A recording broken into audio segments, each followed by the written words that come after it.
Saudara-saudaraku yang Tuhan Yesus kasihi, Shalom. Puji Tuhan kalau kita boleh dipertemukan kembali saat ini dalam pemberitaan firman Tuhan. Oleh sebab itu pastikan diri kita semua siap untuk diberkati, dan mari kita berdoa mohon pimpinan Roh Kudus Tuhan. Di dalam nama Tuhan Yesus Kristus, kembali kami datang mengucap syukur dan berterima kasih oleh karena kasih setia dan perlindungan Tuhan dalam kehidupan kami sampai dengan saat ini. Kami boleh menikmati nafas kehidupan, hari-hari kemuliaan Tuhan. Dan di malam hari ini Tuhan, firman-Mu akan kembali diperdengarkan. Kami akan merenungkan bersama-sama. Oleh sebab itu, pimpinlah kami melalui kuasa Roh Kudus Tuhan, sehingga kami dapat memahami, kami mengerti, dan terlebih daripada itu kami melakukan kehendak Tuhan di dalam kehidupan kami sebagai orang-orang percaya. Berfirmanlah bagi kami ya Bapa, karena kami siap diberkati, dan hamba-Mu juga telah siap menyampaikan isi hati Tuhan. Di dalam nama Tuhan Yesus Kristus kami berdoa, haleluya, amin. Saudara-saudaraku yang Tuhan Yesus kasihi, renungan firman di ibadah malam hari ini sesuai sabda bina umat terambil dari kitab Hakim-Hakim pasal 7 ayat 15 sampai dengan ayat yang ke-25. Saya akan membacakan bagi kita semua. Firman Tuhan berkata, segera sesudah Gideon mendengar mimpi itu diceritakan dengan maknanya, sujudlah ia menyembah.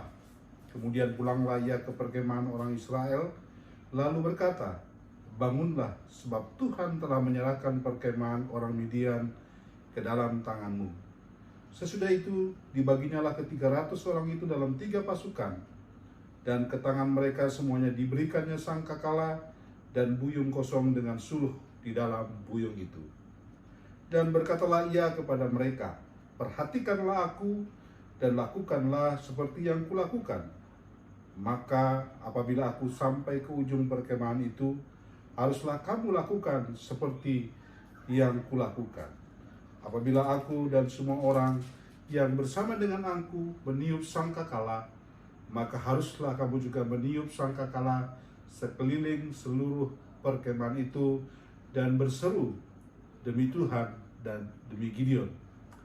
Lalu Gideon dan ke-100 orang yang bersama-sama dengan dia sampai ke ujung perkemahan itu pada waktu permulaan giliran jaga tengah malam, ketika penjaga-penjaga baru saja ditempatkan. Lalu mereka meniup sangkakala sambil memecahkan buyung di tangan mereka. Demikianlah ketiga pasukan itu bersama-sama meniup sangkakala dan memecahkan buyung dengan memegang obor di tangan kirinya dan sangkakala di tangan kanannya untuk ditiup serta berseru, pedang demi Tuhan dan demi Gideon. Sementara itu tinggallah mereka berdiri masing-masing di tempatnya sekeliling perkemahan itu, tetapi seluruh tentara musuh menjadi kacau balau, berteriak-teriak dan melarikan diri.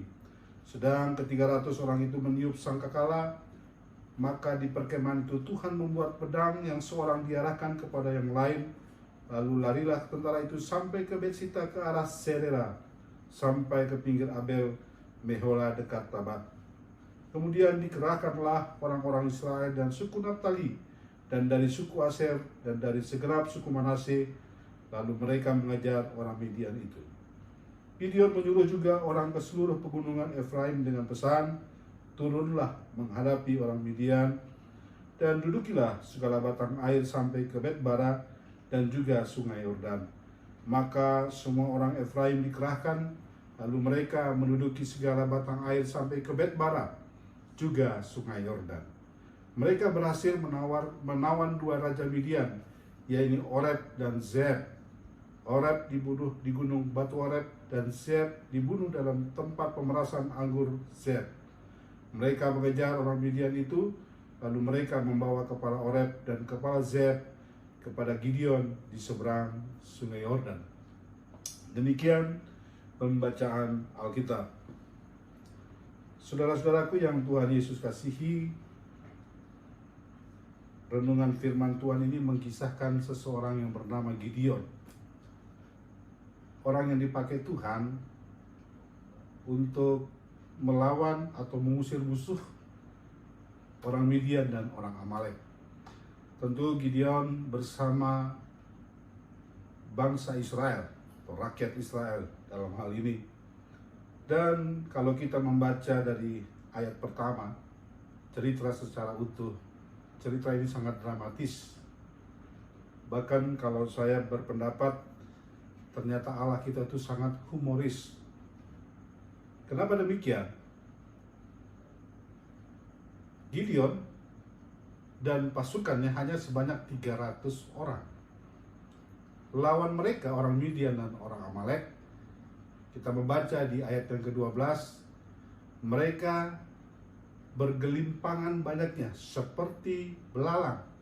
Bahkan dikatakan tidak terhitung unta yang mereka pakai untuk mereka tunggangi. Itu banyaknya seperti pasir di tepi pantai. Jadi tidak terhitung jumlahnya. Nah, memang awalnya Gideon membawa pasukan sebanyak 32.000 orang.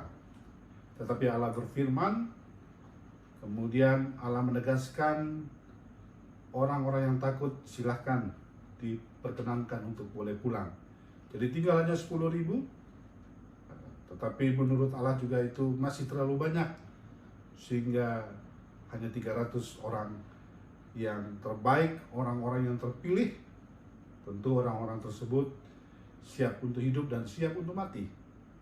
Karena jelas ketika berperang hanya dua pilihan, menang hidup dan kalah mati.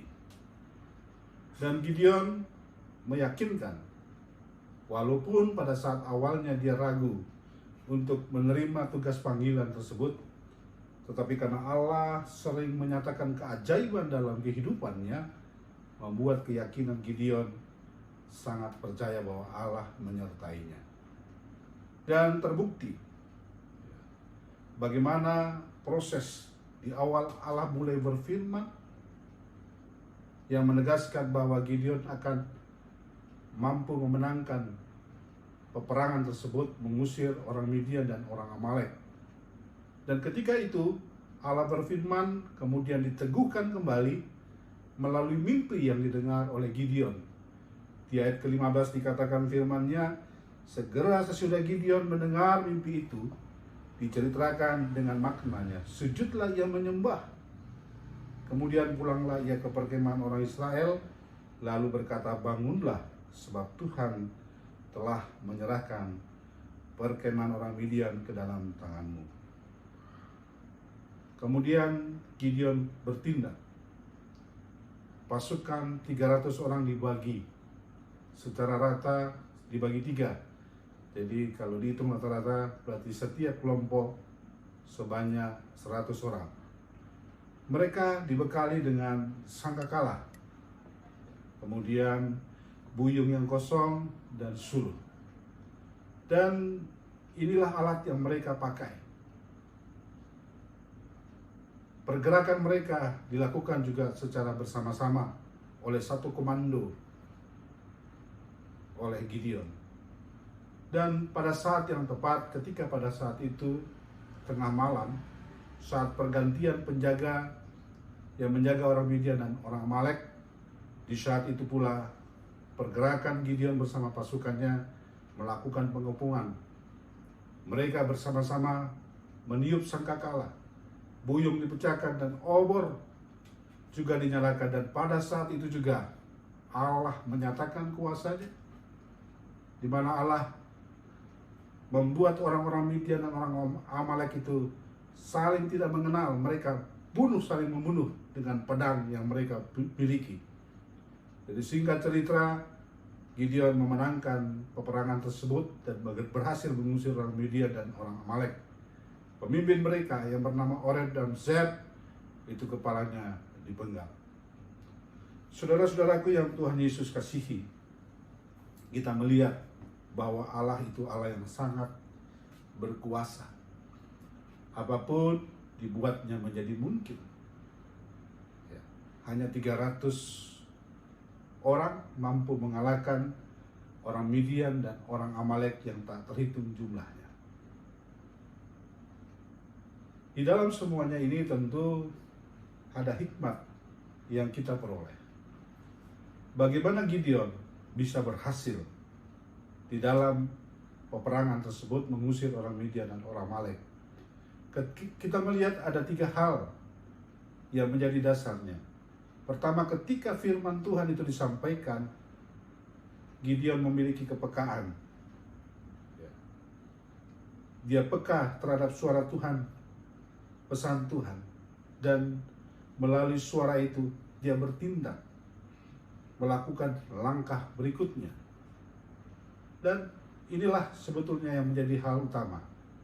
Ketika suatu tindakan itu akan dilakukan, pesan itu kita yakinkan apakah itu memang pesan dari Allah. Dalam kehidupan nyata kita juga demikian, saudara-saudaraku yang Tuhan Yesus kasihi.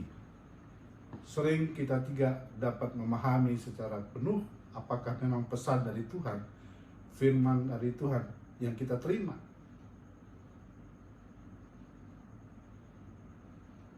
Sebetulnya di dalam kehidupan keseharian kita bisa mengambil contoh.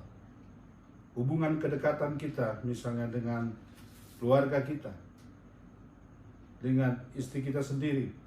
Bagaimana kita bisa menjalin komunikasi secara intens. Jadi kita mengetahui perkataan-perkataan yang biasa diucapkan. Jadi ketika contohnya mengirimkan pesan melalui handphone atau melalui WA, kata-katanya kita pasti sangat hafal. Dan apabila ada orang yang memakainya, HP tersebut kita pasti tahu. Dan begitu juga hubungan kedekatan kita harus dengan Allah. Bagaimana kita bisa mengetahui apakah ini pesan daripada Tuhan, firman daripada Tuhan? Maka oleh sebab itu, lakukanlah hubungan intens terus dengan Allah. Kita harus bergaul karib intim dengan Allah kita. Melalui doa, berkomunikasi secara rutin, setiap waktu dan setiap saat. Dimanapun kita berdoa. Kemudian membaca firman Tuhan. Kita akan mengetahui setiap petunjuk-petunjuk yang Tuhan berikan. Firman-firman yang pada Tuhan.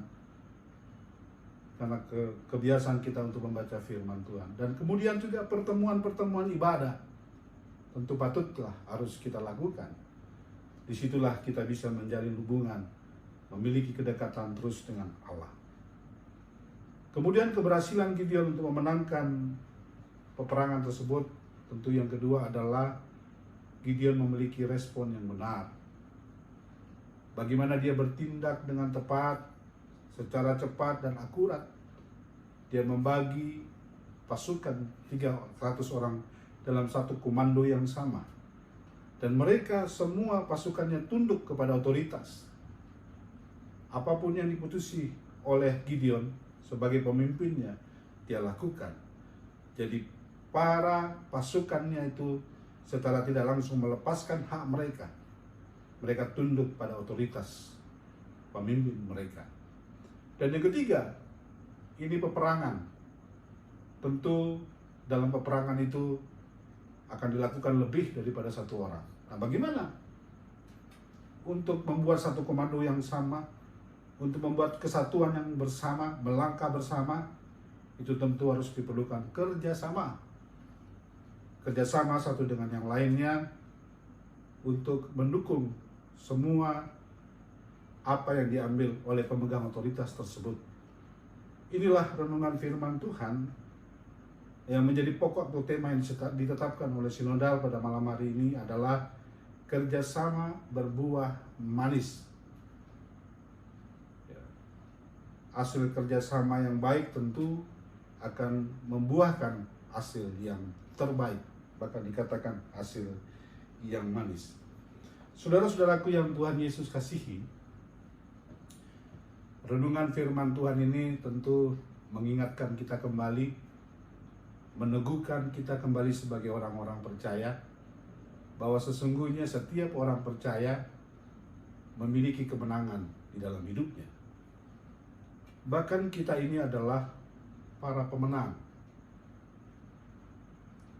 Firman Tuhan yang tertulis dalam kitab Roma pasal 8 ayat 37 tegas mengatakan, tetapi di dalam semuanya itu kita lebih daripada orang-orang yang menang oleh Dia yang telah mengasihi kita. Lebih daripada orang-orang yang menang, berarti kita lebih daripada pemenang. Sejarah firman Tuhan di Perjanjian Lama, setiap raja-raja yang memimpin di bangsa Israel, yang hidupnya dalam kebenaran, melakukan apa yang benar di mata Tuhan, selalu memenangi peperangan-peperangan, menguasai daerah-daerah yang akan dikuasai, dan juga mempertahankan daerah-daerah yang dimilikinya. Dan yang kedua, raja-raja tersebut memimpin dalam pemerintahnya dalam kurun waktu yang cukup lama dibandingkan raja-raja yang hidupnya di luar Tuhan. Saudara-saudaraku yang Tuhan Yesus kasihi, jadi kita ini adalah sebagai pemenang-pemenang dalam hidup ini. Dan yang kedua, melalui firman Tuhan ini kita diingatkan dan diteguhkan bahwa setiap orang percaya diberi kuasa. Kuasa itu dipakai untuk mengusir semua kuasa-kuasa kegelapan, kuasa-kuasa setan. Firman Tuhan yang tertulis dalam kitab Markus 3 ayat 15 berkata, dan di dalam semuanya itu kita diberi kuasa untuk mengusir setan. Jadi ketika itu murid-murid Tuhan Yesus diperintahkan untuk memberitakan Injil, maka mereka diberi kuasa untuk melawan kuasa kegelapan dan setan. Dan berbicara murid, tentu kita adalah murid-murid Tuhan Yesus juga. Bahkan kita anak-anaknya, ahli waris kerajaan Allah. Kita diberi kuasa. Dan sekarang, apakah kuasa dalam kehidupan kita itu sudah maksimal? Kita yang menjawab, dan kita tahu jawaban itu pada diri kita sendiri. Maka maksimalkanlah hidup kita, supaya janji-janji Allah kebenaran firman Tuhan itu tergenapi di dalam kehidupan kita. Firman Tuhan ini sungguh sangat mendukung dalam kehidupan kita saat ini. Ketika pandemi corona yang masih terus mewabah di bangsa kita, dan khususnya di Pulau Bali, kita melihat tren akhir-akhir ini terus bertambah. Pemerintah berharap supaya masyarakat bersama-sama bekerja sama dengan pemerintah. Kita harus tunduk pada otoritas, pada pemimpin kita. Protokol-protokol kesehatan yang patut harus kita lakukan, maka lakukanlah itu dalam ketaatan. Dan percayalah, ketika kita memiliki kerjasama yang baik, maka pandemi ini akan segera berlalu. Mari kita bersama-sama aminkan firman Tuhan. Kita belajar hidup benar, supaya semua janji-janji Allah itu tergenapi di dalam kehidupan kita. Tuhan Yesus memberkati kita semua. Haleluya. Amin. Saudara-saudaraku yang Tuhan Yesus kasihi, saatnya kita akan berdoa, dan sekaligus kita berdoa syafaat, berdoa bagi pergumulan kehidupan kita berjemaat dan untuk bangsa kita. Kita berdoa. Terima kasih Tuhan Yesus Kristus, firman Tuhan telah kami dengar bersama. Bagaimana Gideon yang Tuhan pakai sebagai alat-Mu untuk mengusir orang Midian dan orang Amalek, dan berhasil memenangkan peperangan tersebut. Gideon memiliki kepekaan, memiliki respon yang benar, dan melakukan kerjasama yang manis, sehingga mereka berbuah kemenangan yang luar biasa. Biarlah juga Tuhan dalam kehidupan kami, Tuhan juga membekali kami dengan firman Tuhan bahwa kami adalah orang-orang yang menang. Bahkan Tuhan juga memberikan kuasa bagi kehidupan kami untuk menguasai kehidupan dunia ini, Bapa. Biarlah kami boleh menyadari semua itu, kami boleh maksimal dalam hidup ini, dalam ketaatan dan ketekunan mengiringi Tuhan, tunduk dan taat akan kebenaran firman Tuhan. Kami berdoa Tuhan, jemaat-Mu, jemaat GBB Kasih Karunia Denpasar, jemaat yang senantiasa boleh bertumbuh. Kami merindukan Tuhan kualitas kami terus bertumbuh, bahkan secara kuantitas. Bersama Ketua Majelis Jemaat kami, Pendeta Johannes Wadu, Tuhan, biarlah kami boleh bergandengan tangan satu dengan yang lainnya. Kami boleh menopang, menguatkan untuk membangun kehidupan berjemaat, sehingga menjadi jemaat yang kuat, jemaat yang militan, yang tidak hanya sering larut dalam keadaan-keadaan secara duniawi, Tuhan. Kami berdoa juga saat ini Tuhan, bagi jemaat-Mu yang menderita, yang sakit, bahkan dalam proses pemulihan. Mari Engkau menjamah mereka satu persatu Tuhan.